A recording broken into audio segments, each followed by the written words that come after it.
Okay, looks like we've got a couple more people here. I think maybe we should give it just about 30 more seconds. I just want to make sure that we get on as many people at the start here as we can. For those of you who have seen this before, this is going to be a great refresher.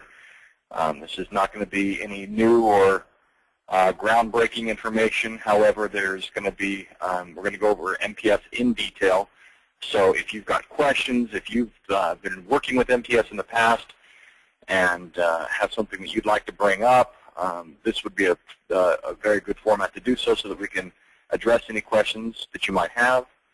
Also, we're going to, like I said, be covering this in detail, so I'm sure that questions will arise along the way.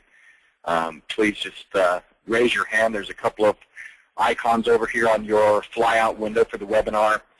There's a hand raise icon that will allow you to ask questions or get my attention with the fact that you have a question. You can type a question if you'd like, or if you just raise your hand, I can see that you might have a question, so I will unmute you. And you could ask that question as well live here for all of us so that we can all hear you at the same time, which is probably better than hearing my monotonous voice the entire time. So just as a test, I'd like to go through one or two audio people and just make sure that this is working appropriately. If you do have a desire to participate vocally, if you would just make sure that you enter your PIN that comes along with this webinar, specifically created for you so that it can show that you have that audio control. I am going to ask somebody who might have entered that already just to raise their hand real quick so that we can just test that we can hear you okay.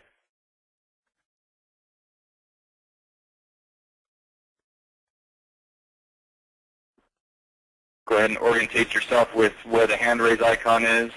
There we go. Thank you, Ellen. I'm going to unmute you for a moment, okay? Ellen, can you hear me? I don't think we can hear you, Ellen. You've got it on so that it's coming out of your PC speakers for your microphone, but we can't hear you. I'm going to mute you back up, Ellen, here. Could somebody else raise their hand, please? Somebody who may have entered the audio pin.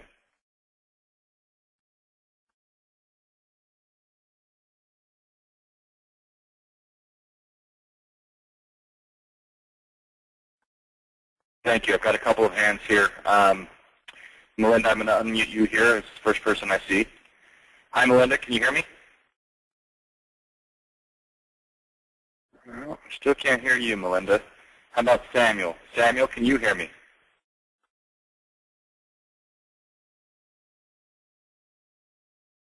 Well, this is why we do these checks up front. Melinda, you've got a question. Thank you for raising that question. You can hear me. Perfect. All right. We will go ahead and proceed. Melinda says she can hear me, and I saw that, so I'm going to go ahead and put this down.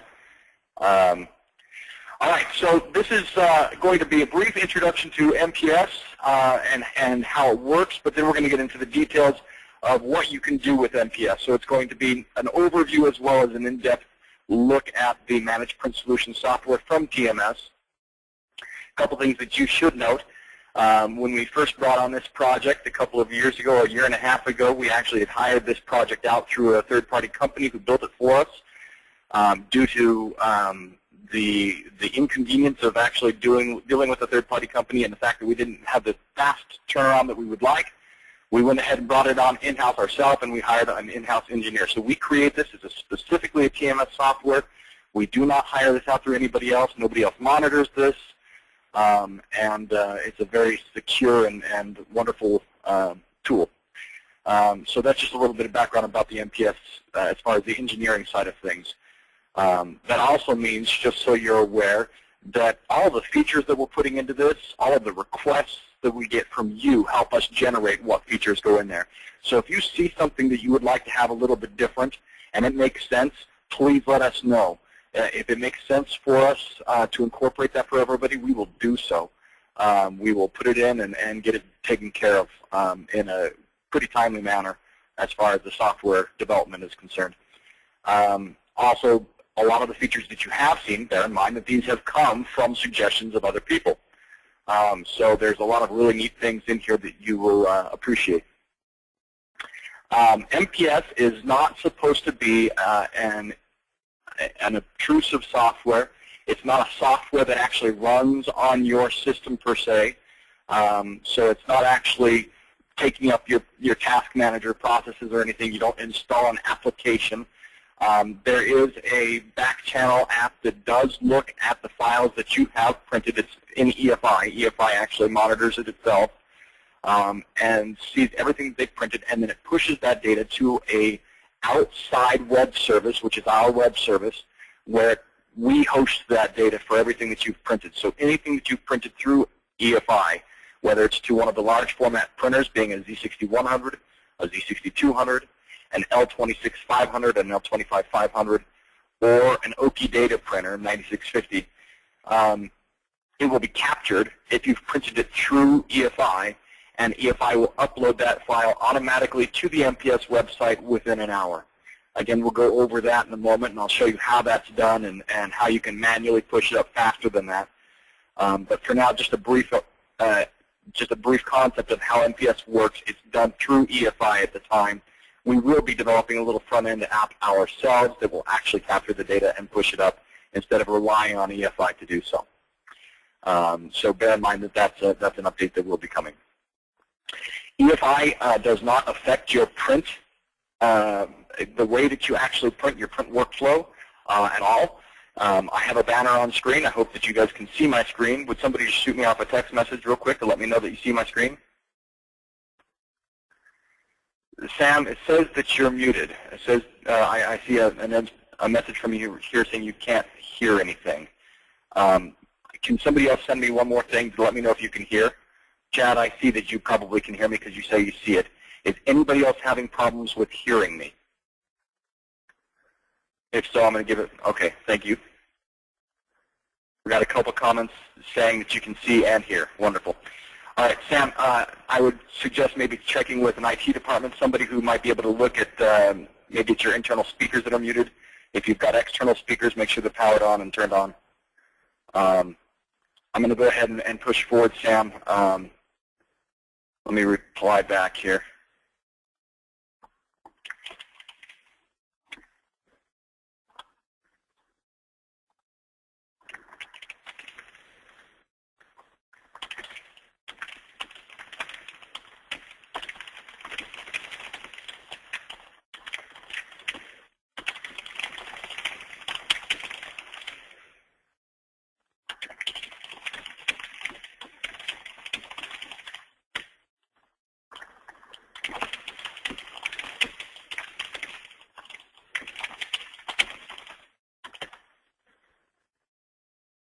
Okay, sorry, I was just responding back to Sam's concern that he couldn't hear. So it occurred to me if he couldn't hear, then he couldn't hear my instructions.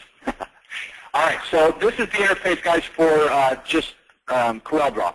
And when we go to print a file from CorelDRAW, there's nothing new to the workflow that you need to worry about. You just need to make sure that when you select your file to print, and you go to the EFI unit driver and preferences in the EFI unit driver tab and change settings, this should be nothing new to you at all. When this window pops up, you select the appropriate printer that you want to be able to print through. So if I'm going to print to my Z6200 on just my regular material, I need to also select under the color tab the appropriate media type. This is an important step. This is the one additional step that if you're not currently doing, you need to incorporate. This is where we tell MPS what material type you printed on so that it can cost track it appropriately. I hope that makes sense because this is an important step. So let me just say that one more time. MPS will not cost track your sign appropriately if you do not choose the material type that you're printing on here in the color tab, and specifically for the large format Zs. Okay? For the small format, for the Oki data, for example, we don't worry about the color tab. We worry about the media set tab and the media size tab. The media set tab is where we select the material type that we're actually printing on. So if you are printing on cardstock, that's great, but the table tents are also cardstock, so make sure you select table tents if that's really what you're printing on. Okay?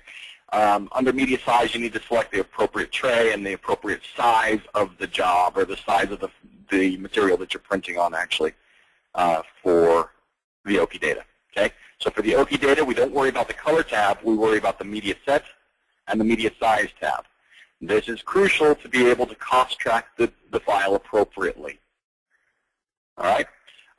So for the same thing goes for anybody who's got a latex printer. It's the same thing. When you select the latex printer, you also need to make sure that you select the appropriate latex material. If you don't select the appropriate latex material printing on, it will not be cost tracked appropriately. Again, that's under media set or media size. Okay. The only thing that we need to worry about for the color tab is the Z printers, your large format Z printers, whether it's the 6100 or the 6200. That comes from the color tab, and you select the appropriate material. I feel like that's a dead horse. I just want to make sure that we beat it one more time. Once you've made your selection, it's printing as usual. You will submit your job. It will show up into EFI, and it will process and print with the appropriate selections. So let me just send this across. I'm going to send this over to the Z6100, and I'm just going to send it. I'm saying I'm printing on our backlit material, the BLF 9FP. Okay, okay. Make sure it says match orientation and size. Apply and print. Okay, so that just got sent over to the EFI interface, and in EFI, it'll show up.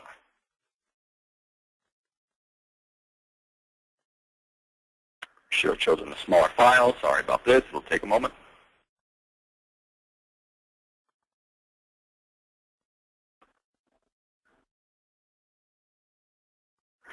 And when the file does show up, here it comes, it's spooling. When the file does show up, it'll process, and then it'll print. And once it's done printing, and the status over here in the job status area, everybody can see the job status area where it's changing from spooled to spooling, and it goes from printing to printed. Once it goes to printed, and it says printed over here, that's when the job ticket is created that is sent to MPS. Okay? And that job ticket stores on your system, and it stays there so that within the hour, when the EFI program denotes that your last hour has passed, it will send all of the files that have been printed since that last hour happened, or since that last update happened, and upload them all to MPS. If you do not want to wait for that, if you want to just send this up right away because you need to get this out the door and you want to know what this, you want to be able to go ahead and designate this with all the appropriate things in MPS, we can manually push those files up. That is done under the System Manager. And under the System Manager, we can actually come over here and click on System and upload printed job information. When we do that, it will look at everything that has not been submitted, and it will submit it to MPS. Okay? Well, that makes sense. I'm going to go ahead and move then to the MPS. Anybody have any questions about this so far? About selecting the material out of CorelDRAW, or about what happens through the EFI process of sending it up to MPS?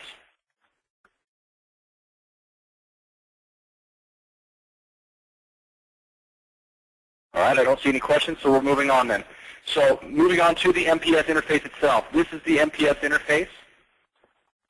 And in MPS, you have your three main tabs up at the top that we're really going to be focused on, which is dashboard, jobs logs, and reports. Okay, keywords is a setup thing. We come in here to set up how we want to actually categorize our files. We do that in advance. So we won't be playing around in keywords a lot after you've set it up. And I'll walk through how to set up keywords and everything in a moment. Okay? Account is a tab for just basic information about the account. I'm logged in as Josh McAfee, one of the TMS representatives here, one of the support representatives for our company. It shows registration date. It shows when this subscription expires. You can have it email you daily for a reminder of the files that need your attention, and you can set markup costs so that instead of seeing your cost, if you wanted to give the report to Joe's Bar and Grill for what you did for them last year, you could mark it up to what would be more appropriate for market costs, so maybe you mark it up by 400%. And then you can save that and run your report and then come back in and take the 400% out so that it goes back down to your costs, so that you can then give a marked up cost report showing what the market cost would have been for Joe's Bar and Grill for that time frame that you were referencing. Again, we'll get back into that in a minute. Most of your time is going to be spent over here in dashboard and jobs log. Reports will be, you'll spend some time in the reports when you want to run reports. In the dashboard, this is the area that shows you all of the jobs that you've printed. So does jobs log. The difference between the two areas is the jobs log shows you everything. Dashboard only shows you those things that need your attention. So for those things that have some bearance on that you have not actually gone through and categorized or put finishing costs to, or whatever it is that you want to be able to do to this job so that we can get appropriate cost and time and everything that's involved with what you did for this file. So for example, in the dashboard, if I click on a job, I can confirm it with lamination, because we laminated this job. And I put grommets on this job, and I put maybe 25 grommets on this job because I really wanted to grommet the heck out of it. And maybe I put foam core on it. Maybe I put banner tabs on it. Now these things right here, ladies and gentlemen, the lamination, the grommets, the foam core, the banner tabs, these are not predetermined by TMS. This is what you give to us when you fill out the order for MPS. So if you want some completely different finishing costs, you tell us what you want. You tell us that you want to track by chloroplast, or that you want to track by easel backs, or that you want to track by adhesive tape, or whatever it is. You put on there anything that you want, and then you can actually, as you see here, it will track by square footage, or it will track by a quantity, or it will track by a flat rate cost, meaning maybe you want to have a banner handling fee in here of $10. So bear in mind that those are all things that we can do, okay? And that's all directed by you. When you place the order for MPS, you tell me what finishing costs you want to see and how much you want those costs to be and how you want to track those finishing costs, whether it's a square footage, a flat rate per quantity, or just a flat rate total, okay? Now, as far as finishing costs go, we'll jump off the finishing costs now, and I want to talk about the cost template. Cost template is another thing that we can set up when you create your account, when I create your account for you here for MPS, where you tell us if there's anything that you want to do that will just automatically put on a designated amount of time and cost for that job. So that every time you do a 2x3 stand-up, you know that it takes 15 minutes and you want to put a $10 charge on there. Notice when I made that selection, my pre-production and my post-production labor times went away, because you can also track by pre-production and post-production labor time. What I mean by pre-production and post-production is pre-print and after print. So maybe you've got a graphic designer that you pay an hourly rate, and you want to be able to track the costs for that job. You know that that job took half an hour. So if that job took half an hour, we can put in 30 minutes of pre-production labor time. And maybe you've got some 17-year-old kid or 20-year-old kid that comes in, and all he does is mount the files to substrates that you've already printed. So you pay him $7 an hour, and so you want to be able to track by that. It's 15 minutes to actually mount this to substrate. Okay. So pre-production and post-production labor is also controlled by you at the time you place the order. You tell us what you want to track by, if you want to track by those things. Again, this is all tailored to what you want to do. None of this has to be done. Okay? Just let's say that again. You don't have to do any of this. You can just confirm this job with nothing selected, and it will be confirmed, and it will show you the total cost on ink and media for that job. It does not have to include finishing costs. It does not have to include pre- or post-production labor or cost template or anything like that. Okay? The other thing that you can do when you're confirming a job is you can put it into a category. So if you have specific brands, special events, routes, accounts, sales reps, anything like that that you want to assign to this job so that when we go to run reports in the future, we know how this job was applied, I can do so. For example, if this was for the Super Bowl, I could come in here and say, okay, well, let me select this and say Super Bowl. Okay, that's a special event. I've got it created. It's a keyword that I already created. Okay, maybe it was for Carl, the sales rep. Okay, and maybe it was for Dave's Drinks, my account, and for Route 10. Okay, we can create, you can create, and this is something that you will do, you can create whatever categories and whatever keywords within those categories that you want. Maybe this was an off-premise account.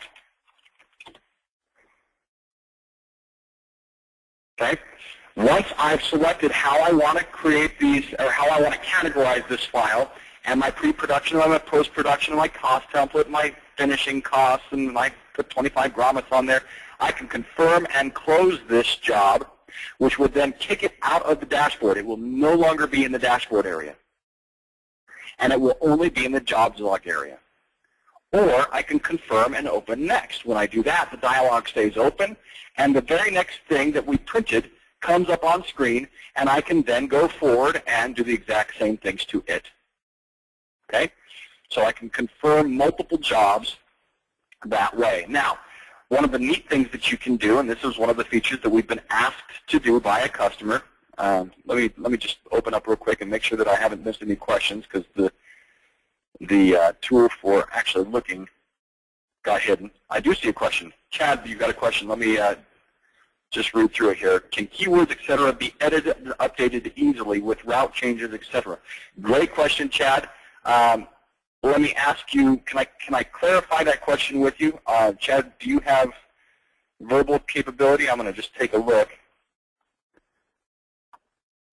Chad, I'm going to unmute you. If you can talk, please go ahead and do so. Oh, no mic. Okay, so Chad's question is, can we update and edit keywords easily? My question back to you, Chad, is when you're asking that question, are you talking about to a job that you've already confirmed? You want to go through and change it? Or are you talking about the keyword database? Because the answer is yes to both. And I can show you how to do either one in a moment. So the keyword database, yes, we can go through and delete keywords and find keywords and add other keywords in the place of. Okay? And I'll get more in depth about that when we actually talk about how to create keywords. So I will show you how to delete, how to add, how to create, or how to change those keywords. I will also put a caution on there for you. So bear in mind that if I don't mention the caution when we get to keywords, remind me to talk about the caution. I see that that's the only question so far. Anybody else have any questions about what we've covered so far? Specifically in regards to confirming jobs from the dashboard, or how that differs from the job log. Okay, moving forward. So the dashboard, we've confirmed the job. One of the neat features that we've recently put on here, due to a request from customers, is the ability, like you've seen me here do, select multiple jobs at once and confirm them all at the same time. So as you see, these are all pretty much the exact same job. So they might all have the exact same keyword definitions. Maybe they all are applied to the same thing. Maybe we spent the same amount of finishings on it. If that's true, confirm them all at once. So I can confirm and close those. They're gone. And now when I look at them, they're no longer in my dashboard. So those three are gone. And now these two are somewhat similar. So I'll do the same thing there, because I'm going to confirm several jobs here at once just so that we can kind of see some differences. So this I'm going to say it was for Bud Light, and this one was for Route 2, and this one was for Josh's Jive Place, and this one was for, I don't know, March Madness. And I did foam core on this, and I'm going to confirm and close that. And then I'm going to do the same thing here with this. And maybe the only thing I care about on this one is that this one was for Carl's Bar and Grill, and it was for Route 4. Maybe those are the only two things I care about on this one. Confirm and close. So as you can see, I can go through and do things somewhat quickly. Now, what this will afford me to do is when I actually come in here to run reports, you can see some of these things. So maybe this one had a banner template to it, and this one was for Michelob Ultra, or Michelob, and this is for, I don't know, 4th of July. Beautiful. Confirm and close. Okay, so that's done. I've confirmed some jobs. Now I can come over here to the jobs log. In the jobs log, you will see a lot of information. This information does not all have to be viewed at the same time. You can come over here to the Manage Columns area and uncheck the columns that you don't care to see at the time. So if all you care about is show me the size of the job, show me the keywords, the labor time, the finishing cost, the total cost, and the media, I don't care about anything else, I'm going to hit Apply, and there it is. So now I have a little bit less information to look at. It doesn't look so congested, and I can see exactly what I want. Okay? Again, just come back in and recheck the things that you do want to see and click Apply. Okay? Pretty simple interface. We tried to make this a very user-friendly interface. I don't see any other hands. I just wanted to verify because this thing keeps hiding on me. So, again, we can also confirm a job in EFI. It does not have to, or in EFI, excuse me. We can also confirm a job in the jobs log area. It does not have to be done in the dashboard. So if you want to confirm a job in the jobs log area, all that we do is click on the file here, and we can confirm it. Same exact dialog shows up. The only difference is that I don't have the capability in here of confirming multiple jobs at once. That has to be done in the dashboard. In the jobs log, we can only confirm one job at a time.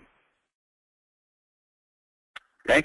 We can also then select a job that's already been confirmed and change aspects of it.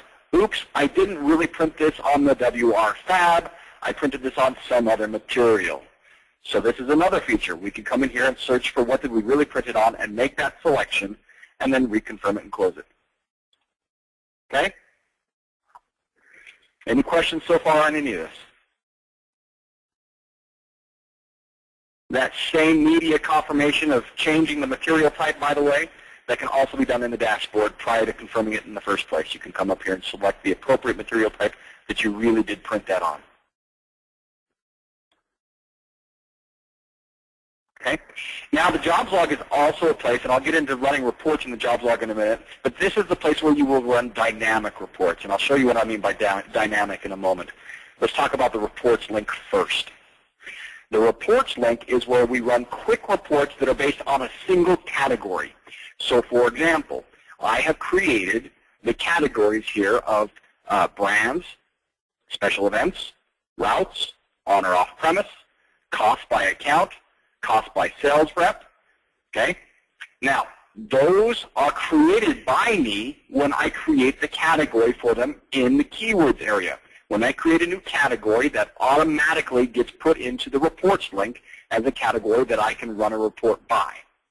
And when I run a report by that specific category, I can do so at a specific date time frame. So I can put in here, I would like to see everything I did over the last 7 days for brands. And it will show me that, okay? Or I could come in here and say, nope, show me everything I did for special events, okay? I'm going to clear this, clear. And here's, because I haven't applied anything in the past, this is just for today. This shows me everything that I've done for special events today. If I had done it in the past, I could run it for a specific date range. Show me everything that I've done for the custom range, for the last 30 days, last month, this month. These are some default ones, and then you can put in the specific custom date range here by using the calendars. So show me everything that I did from January 1st to December 31st. Or show me what I did for quarter 1 or for quarter 2 or for quarter 3. Okay? And then you can run by category your reports. I love this because it shows in a descriptive statistical report quick information that your manager may want to know. So they might want to know, what did we spend for the Super Bowl? Oh, okay, well, let's also drill that down by what did we do for a specific, for the accounts during that specific time frame as well. So maybe we're running a report for the we want to run a report for special events, and we want to put in a specific date range for the accounts report that would show the Super Bowl date range of everything that you've been printing for the Super Bowl so that you can see an account breakdown that way. And maybe you also want to put on here whether or not it was for on or off premise. Now, these reports that you're generating can be downloaded into a PDF chart that you can then give to a manager. Coming soon will be the ability to export that out as an Excel spreadsheet as well, and so that you can have all of, not just the statistical information that shows up descriptively here, but it will show you then all of the inferential information that you can go through and give to your manager, and he can create his own charts off of that Excel spreadsheet. Okay? Again, this is category-driven in the reports area. Chad says, how about cost for a specific account? Yeah, so we did that here. I don't know if I just didn't see this question in time, Chad, but if you look, I did run it by accounts. So this shows the category for accounts. If I want to see a specific account, then I have to come up here to the jobs log, and I can run my report for a specific criteria. So if I want to see, show me everything that I did for Josh's, I can't remember how I did this, Jive Place, I can run that. I think that's how I did it. Yeah. So I can run that, and it will show me everything that I did for Josh's Jive Place, or for Carl's Bar and Grill. There it is. Shows me everything that I did for Carl's Bar and Grill. Now, the neat thing about jobs log, and Chad, I hope this is answering your question. The neat thing about jobs log is that it not only allows you to be able to pull up by a specific item, but I can drill down on top of that even more information. So show me that everything that I did for Carl's Bar and Grill for Route 4. Or show me everything that I did for Super Bowl.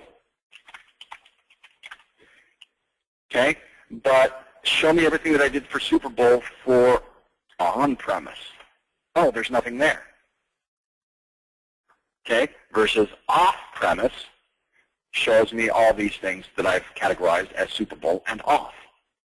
So I can actually put on dynamic searches here that allow me to drill down on multiple things.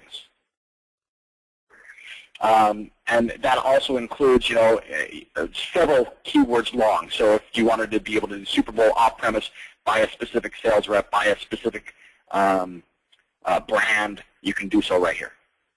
Okay? Now, these reports that you're downloading right here that we're generating can also be downloaded. They can be downloaded over here under this download icon, which allows us to go to either a PDF file, which basically will export out what you're seeing here. It'll show you a thumbnail preview. It'll show you what prayer time, cost, all of that for that job. Okay?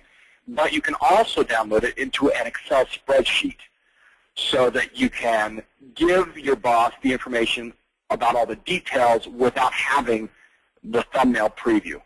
It will not have a thumbnail preview in the Excel spreadsheet, but it will have all of the details for that time frame that you ran your report. I forgot to mention that this is also tied to time frame, and I hope you saw that instead of me mentioning it. So if you wanted to run it for a specific date range, we could so. So if we wanted to say, show me everything I did for Carl's Bar and Grill, and it comes up and it says, oh, there's nothing because I spelled it wrong. It's Carl's Bar and Grill, not Bars and Grill. So here's Carl's Bar and Grill, but now I want you to show me everything that I did for Carl's Bar and Grill yesterday. Oh, well, there's not going to be anything there after I apply that filter. Or for last month, there's not going to be anything there because I didn't apply anything to this keyword last month. Okay? All right.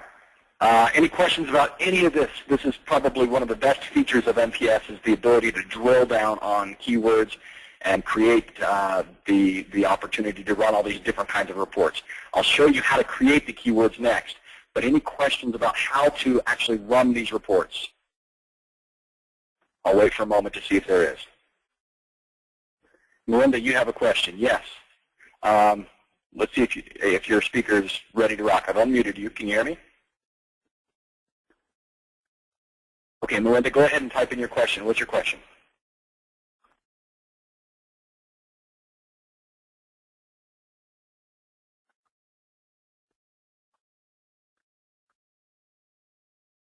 How do I import a list of 1,800 accounts? Beautiful question. We're going to talk about that right now. That leads us right into what we're going to do.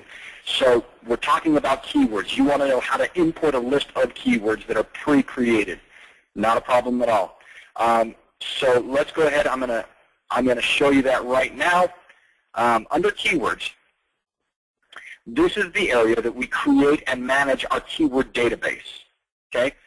Coming soon, because it has been requested by a sales rep, or by not a sales rep, excuse me, by you guys, by a wholesaler, is going to be the ability to actually see this a little bit better. Right now, as you can see, it shows you some brands here that I created, and then it shows you special events, and then it shows you routes. Well, what if you wanted to change this a little bit and see it alphabetically? Or what if you wanted to be able to see it by, so we're going to be able to have a sorting ability in here a little bit better in the future. Right now it's just not there. Okay? But that being said, if I come in here and say I want to add a whole new set of keywords. So I'm going to add a keyword, and my new category is going to be, I don't know, let's go with hard liquor. Maybe I want to separate that out, liquor. Maybe I want to separate that out from my beers. Okay. Now you can actually type in the things that are actually important just by hitting the letter or hitting the name, typing in the name. So I'm going to type in, I don't know, wine. Categories, you can put in whatever you want. If you want category, if you want to separate it out by category or specific keywords within those categories, I don't know. It really depends on what you want to track by. So I'm not going to make up a list. I'm just going to say A, B, C, D, E, F, and G. Okay? So these are the keywords that I want to track by in my new category of hard liquor. I can come in here, just create this category really quick, hard liquor, create the keywords, and hit create. It's already now created. Okay? And I can jump over here to the end of my keywords, and I can see that that's where it's at. Okay? Now, if I want to manage that, there is no way to actually highlight it and say, oh, you know, I spelled A wrong. It actually should be the @ symbol. I can't edit it just like that. I have to just come over here, highlight it, just click on the icon over here to the left, and then go to Manage and delete selected keywords. Don't say category, because that'll delete the whole hard liquor category. But you do have a notification that says, do you want to select the whole hard liquor category? No, I'm going to cancel that. So I'm just going to delete the selected keyword and say OK, and it's gone. So now I can come back in here to my add keywords, and I'm going to select the existing brand or the existing category of hard liquor, and it should be the @ symbol, not the A, create. Okay, so now when I come back over here, you can see on my hard liquor, I've got an @ symbol. B, C, D, E, F, G, and H. Okay? Chad, does that answer your question from earlier? I'm going to have to see what I can find here because it disappeared again. There we go. So Chad, if that answers your question from earlier, let me know on editing keywords. Melinda, I'm going to get to your copy and paste. That's a beautiful question. She's asking about copying and pasting her list. Okay, perfect. All right, so I'm going to go ahead and now talk about that. So if you have an existing list of keywords that you want to be able to import into MPS, I keep calling it EFI, into the Managed Print Solutions database, all we have to do is come in here to Manage and add keywords, and I'm going to create a new list called wine. Okay? And I can actually just type it out here, or if I've got that list existing on a spreadsheet or in Word or in a text document, I would just come in, open up that Word or that spreadsheet or that text document, and I'm just going to do this real quick, Jan, Feb. I know this isn't wines, but it's going to get my point across. Okay, so here are my supposed wines. Here's my keyword list. I'm just going to highlight those things that I want. I'm going to do Control-C, copy it, come over here, Control-V, paste it. And you can paste it right in. Okay, so beautiful question. I hope that answers your question. What I will recommend, though, is make sure you do not have any symbols, just letters or numbers. Okay, so that means I don't want you to have any commas, any hyphens, any pound signs, any slashes or dashes. Just try to avoid all of that. Okay, just letters or numbers. So you have to clean up your list a little bit before you import it, but it absolutely will work, and it'll work beautifully. And you can do that from a text file. You can do that from a Word document, as long as it's separated by an enter between each one, or a comma between each one. Okay? In your text documents, that is. So if it's a Word document or a text file, make sure it's separated by an enter between each one, or a comma between each one. Any questions about that? Let me go ahead and close this real quick. I'm going to create it, actually. So those 12 keywords are created successfully. Let me look at my questions.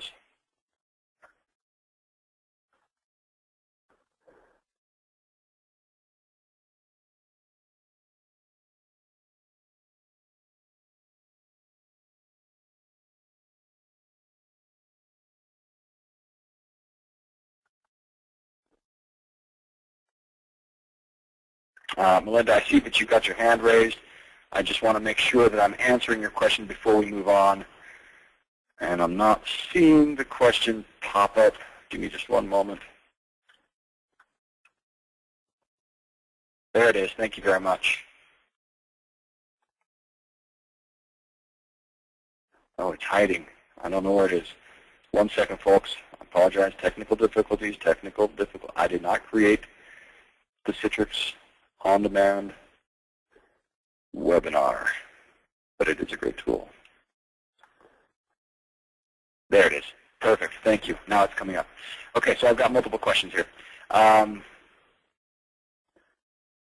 So Chad, you had a question. Let me get to that. It was first here. Spell out and versus and. Yes, please. Thank you. If you can. If not, the and symbol should be just fine. You want to avoid the pound sign. You want to avoid hyphens, but anything on the number signs, except on the top of your keyboard on the numbers. So the exclamation point, the @ symbol, the $sign. Most of those are all going to be just fine. You want to avoid the parentheses, and you want to avoid the pound sign. So 9, 0, and 3. I hope that makes sense. You should be fine with the and sign. Question. Thank you. Okay, now, Melinda, you had a question. Oh, you're good. All right, thank you. Perfect. All right, so we're moving on. Sorry, guys, that whole service just disappeared. The question part of the presentation just completely disappeared. What about apostrophes? Apostrophes are fine. Commas, completely avoid. Apostrophes are fine.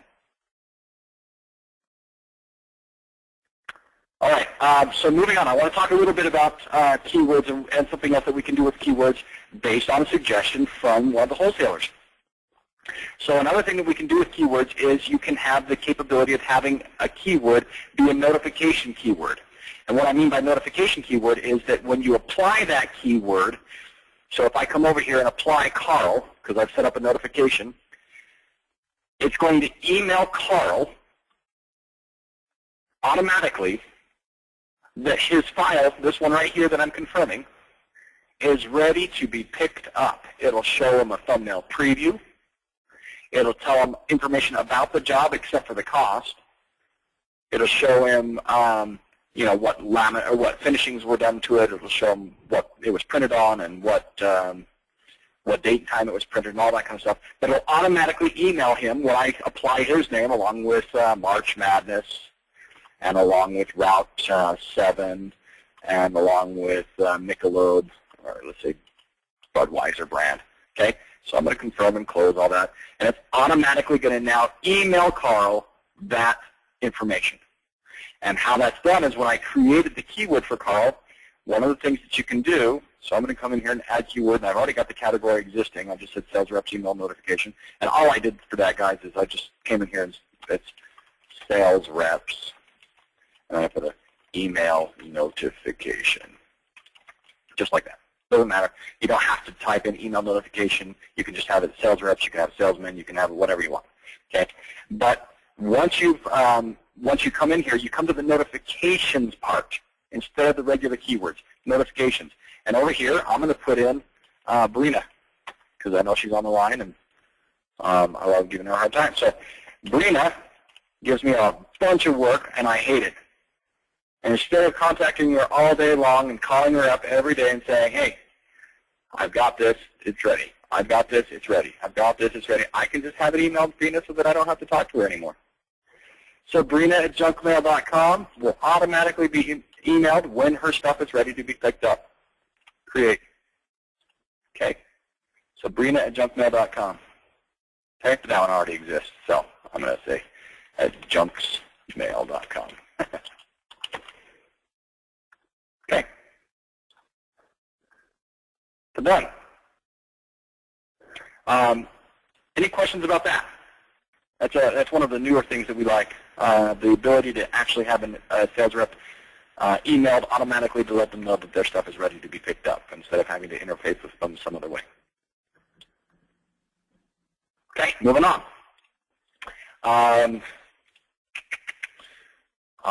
My caution, thank you. Somebody just reminded me about the caution with keywords. So my caution with keywords is remembering that you have tons of categories that you can put in here and tons of different keywords for each category. Make them relevant. And what I mean by relevant is you're going to run into a situation where if you decide to track by sales reps there's usually a high turnover for.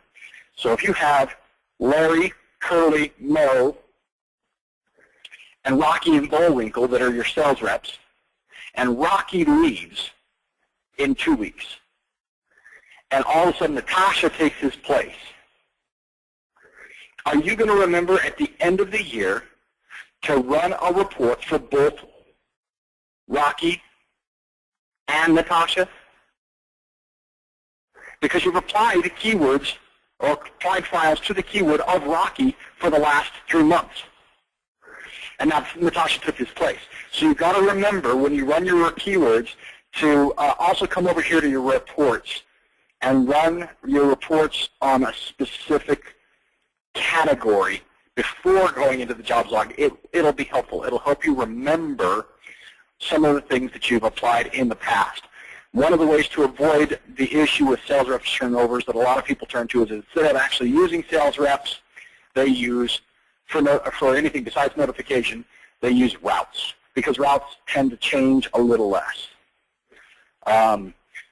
However, let me also give you what most people track by, and I've kind of put them in here in this interface so that you can see it today.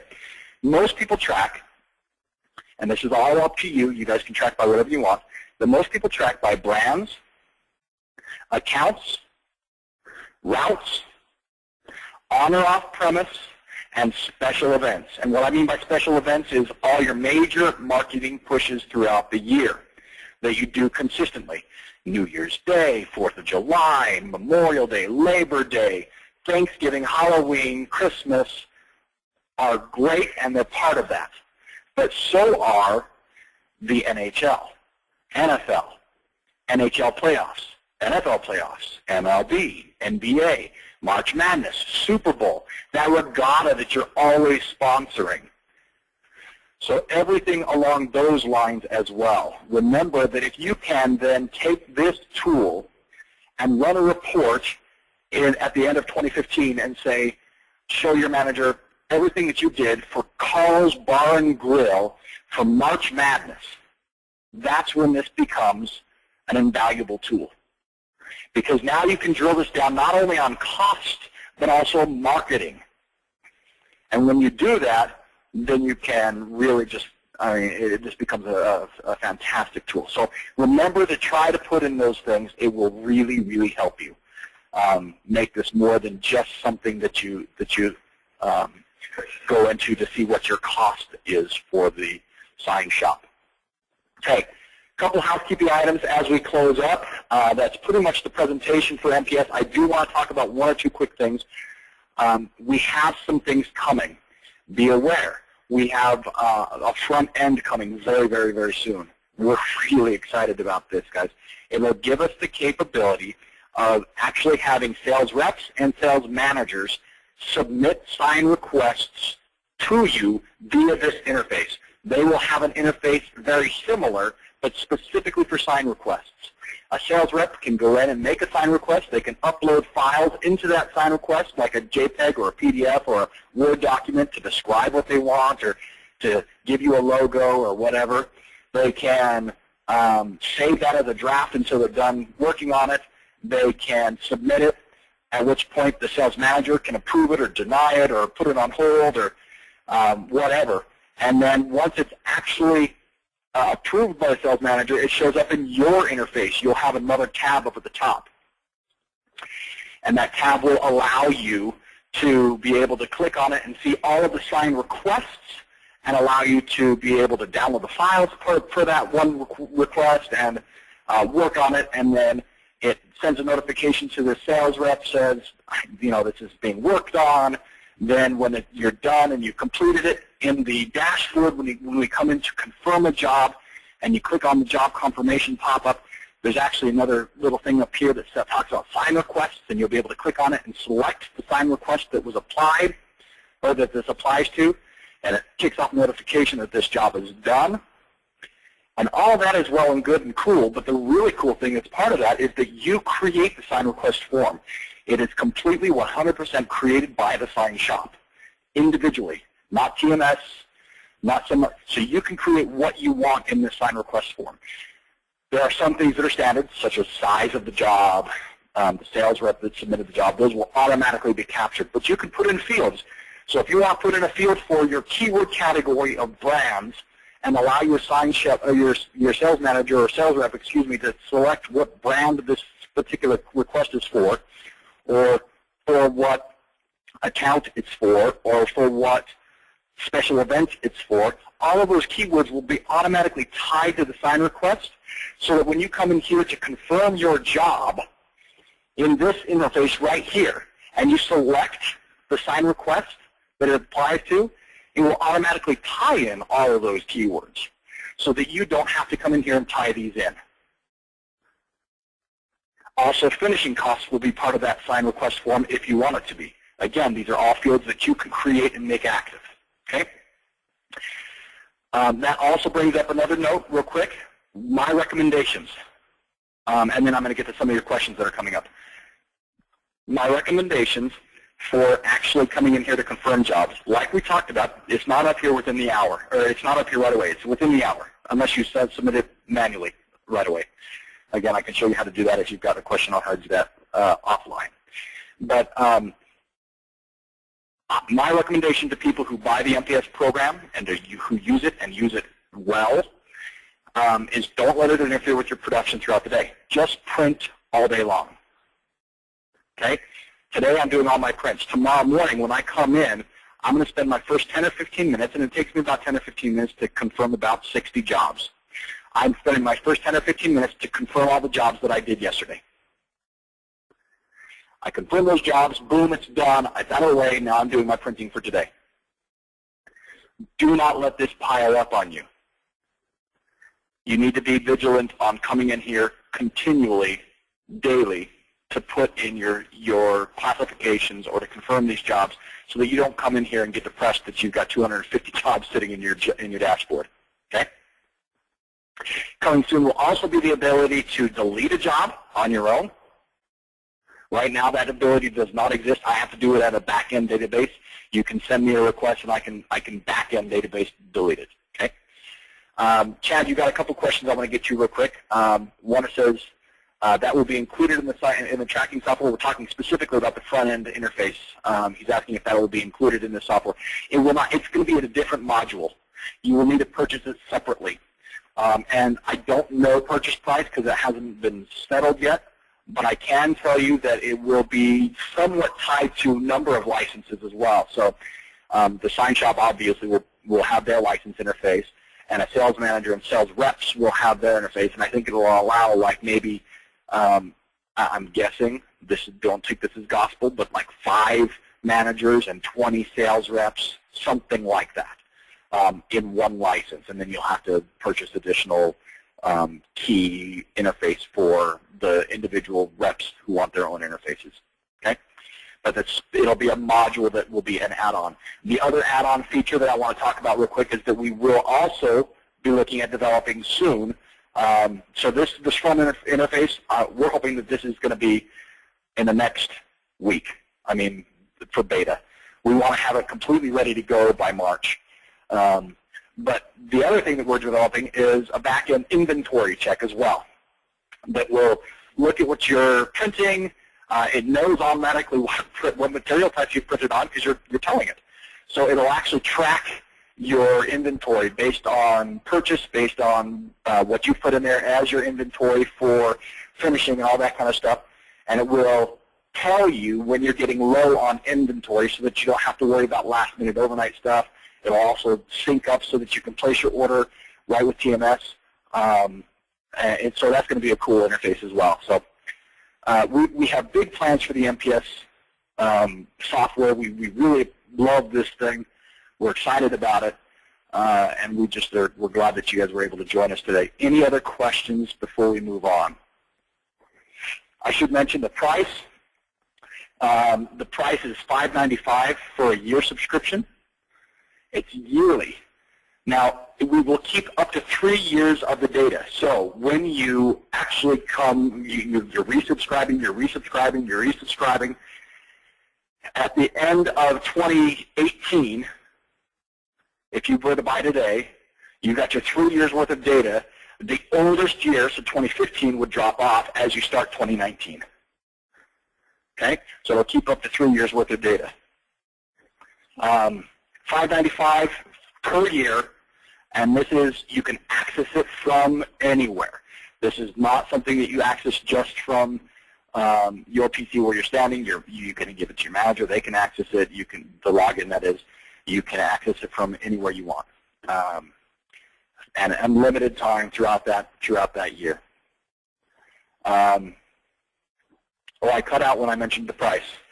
Thank you very much. I need to mention that. So the price is $5.95 for an entire year. $595 for one entire year, which is minimal when you think about it. $5.95 is that's less than $1.50 a day for all this data housing.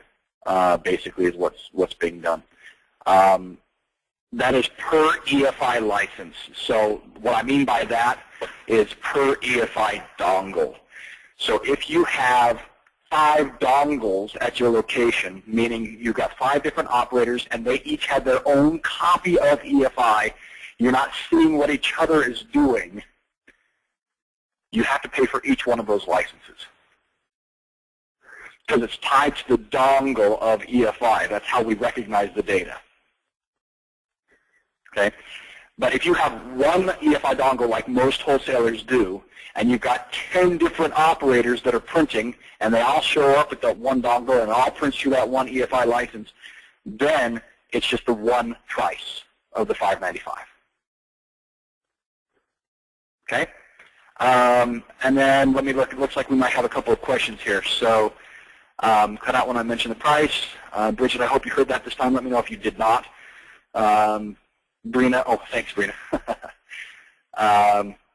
And then Lisa, can you split up or change the number of copies printed within a job if it is for different accounts, etc.? Lisa, fantastic question. Thank you for asking. I forgot to mention that is not available right now. However, we have addressed that situation from wholesalers who have brought it up to us.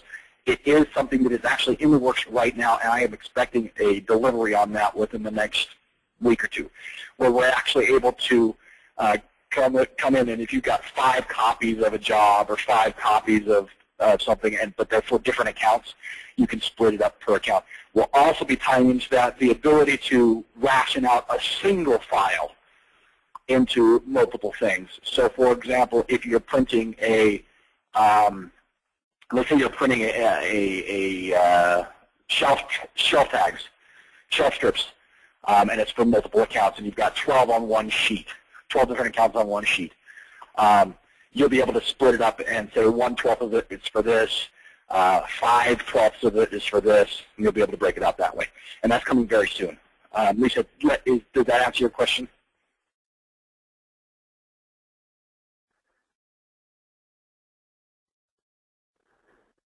Perfect, thank you. Any other questions? Melinda, you still have a hand up. Did you have any other questions? Oh, I guess not. Okay, I don't see any other questions. I'm going to go ahead and close it at this time. Thank you very much for joining us for this presentation on MPS. If you have any other questions or would like some clarification on anything that we talked about today, please call me offline.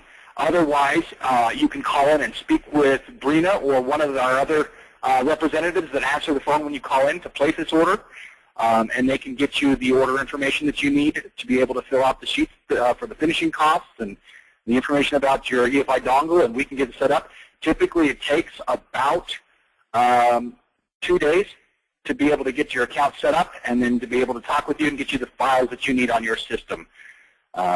Thank you again for joining us for this presentation. We hope you have a great day.